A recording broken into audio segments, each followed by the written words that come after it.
track team here. And I'm going to tell you about a miscommunication with weights.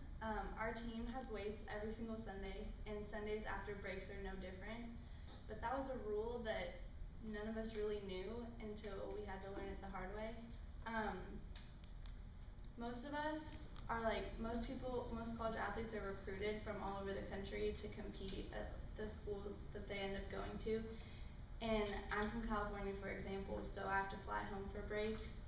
And so it's really hard to get back when Coach asks us to because of the flights. But Coach Mason, our weights coach, told us to stay after weights one day before break to tell him if we weren't going to be there. So a ton of people stayed because a ton of people were traveling. And he got really overwhelmed halfway through and he just made a huge announcement okay, just email me if you can't come. And that statement was misunderstood by a lot of people. And some people thought that we just had to email our head coach, Coach Taylor, and tell him. Some people thought that if we already talked to him, we didn't have to email him. And it was just this huge thing where everyone thought something different, and no one really did anything to figure out what he really meant.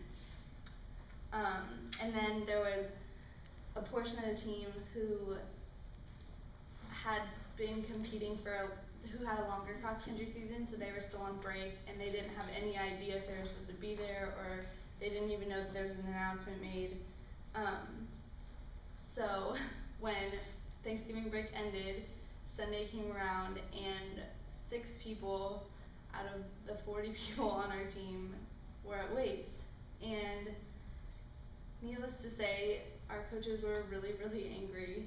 And so Coach Taylor called an emergency meeting that night when most of us were back, and he was yelling at us and told us that he had expected us to email both coaches 48 hours before to inform them that we weren't going to be there. So, as punishment, we had to wake up at 6 o'clock in the morning 2 Tuesdays in a row and do board pushes.